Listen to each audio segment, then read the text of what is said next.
when you and your friend want the same man online.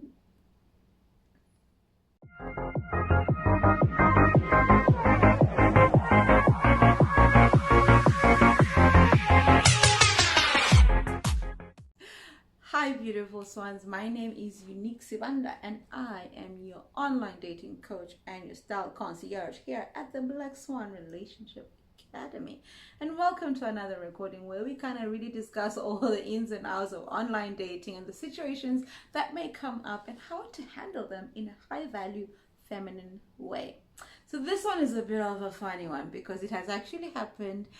And as you know, online dating, when you're on the same circles and you're kind of in the same community, you will most likely end up matching with the same man. How do you handle that?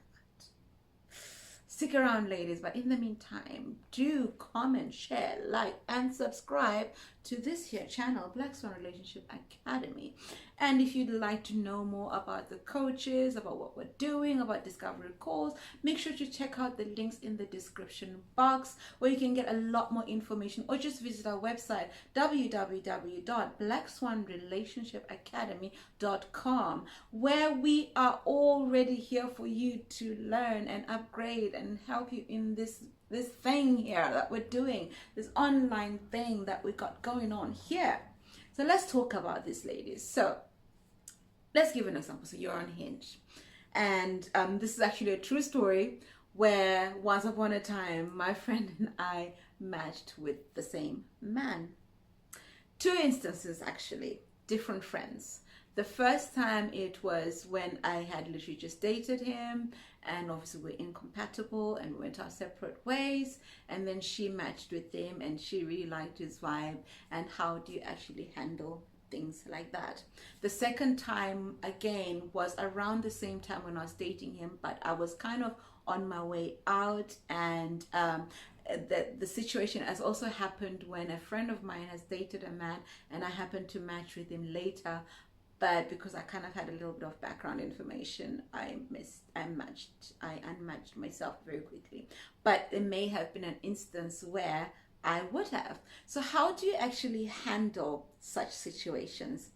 Firstly, you need to have an honest and earnest conversation with your friend, because to be honest with you, you are going to meet the same guys. You are going to meet, because at the end of the day, if you're a high value woman, there's very few men that are going to be brave enough to one match with you. Not even brave enough, but just there's the because again, you're in the same area, you are going to technically, those the chances of that happening are quite high. You have to be honestly emotionally mature to understand that at the end of the day, you are only looking for one match, right? One person that you'll be able to spend your life with, who's able to provide for you in a way that you need providing for. You may match with the same guy, you may go on dates. We're always multiple dating when we're in the dating situation, until someone gives you an offer that you cannot refuse. To be honest with you, he's not going to be able to give you both offers that you cannot refuse. And at the end of the day, he may have preference. You and your friend have similar tastes, which is understandable. But when it comes down to it, when he gets to know you, the thing is, he's going to veer more towards one than the other. And you in yourself have to know that you're not in competition with your girl. There's no point holding grudges and no point feeling that you've been done by some kind of way. The truth is, at the end of it all, we are all really trying to be in this dating game with integrity, and also be able to know that if he hasn't chosen you, that is okay, because you have other options. This is the importance of having options when you're dating. So when you have those options, you're able to assess whether this is something that you are emotionally and mentally able to manage when both of you are dating the same man. Are you able to kind of understand that both of you have to then kind of go your separate ways, as in friendship wise? Just try not to discuss him, so that you can be able to discover this person a little bit more intimately. So In my case, what we had to do is just have that conversation. Have the conversation of, even if before it happens sometimes, because again, we're all online dating. Most of my friends are online dating. In our community, we encourage you to online date a little bit more. Do your duty dating on there. Do your, but the thing is, the emotional intelligence is what I'm driving at. You have to, because when you're first dating, for those first 3 dates, when you meet someone, we have to learn to remove emotion and attachment from that situation. And when you get to an emotional level where you're able to remove your emotions from that situation, then you're able to date intelligently. You're able to vet a man based on what he's showing you, because he may show you one way and then show your girlfriend another way. Again, that is well within normal means. What you don't want is, so going back to the topic, so what you don't want is a situation where your girlfriend later on finds out that you are seeing the same person and it becomes a bit of a hoo-ha. So I would always be very upfront, because normally if you are talking, then that would come up in conversation. If it doesn't come up in conversation, then leave it, girl. What are you digging for? The truth is, when you are a high value woman, you will most probably move in silence. You may not know whether this person is dating someone else who is your friend or not. And he may not know, because it can actually happen the other way around. You might be dating his friend as well, because remember, at the end of the day, we have preferences. And we have core needs, we have non-negotiables, and most of the time we have narrowed them down to specific guys. And it might just happen that you are also dating a friend of his.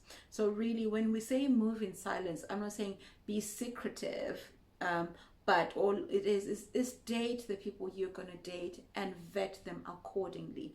Do not vet according to the experience that your friend had, and don't vet according to the experiences your aunties had. Don't vet according to the stories you are hearing within the circles of those relationships. And at the end of the day, when you're being honest, he may not choose any of you. So you also need the emotional and intellectual intelligence to be able to handle all those situations. So definitely have that conversation with your girlfriend so that you're able to know where it lies. Draw out a boundary set where you say yes, especially if you're really good friends. Draw out boundary lines to say, this is the line that we will not cross.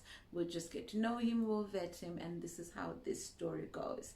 And then after that, it's really up to him to choose who he's going to want to be in the relationship with. And remember, you will not be so caught up in this particular situation, because you have other men that you're dating as well. That is why we always encourage you to have dating rota and put them in the rotation. If he deselects himself and chooses your friend, you are also able to deselect him and choose someone else. And again, like I said, when we're dating, you remember, we're just collecting information. No one is asking anyone to marry them yet. We're just collecting information. And that is what we have to keep in mind, ladies. Collect information and collect away and gather your information so that you're able to choose the relationship that you definitely cannot refuse. And when a man is offering a relationship that you can't refuse, honestly, it doesn't really matter what else is around. Then you have to have the conversation with the gentleman to tell them that, thank you so much, but we're not compatible, or I have found someone who has made me an offer that I cannot refuse, and that is who I've chosen to go with. And life goes on. If you have any questions about this topic, I know maybe it's not something that you may have experienced, but I know some ladies have definitely experienced this, because it has come up a few times within the practice. So I just thought that it would be a perfect time to address that. In the meantime, you take care of you, my beautiful swans, and I will see you either on the other end of a Zoom call, of a discovery call, or if you're one of the members, I'll definitely be seeing you on a Zoom call on one of our trainings during the week. And if not, I'll see you on another video here on the Black Swan Relationship Academy soon. You take care. Mwah.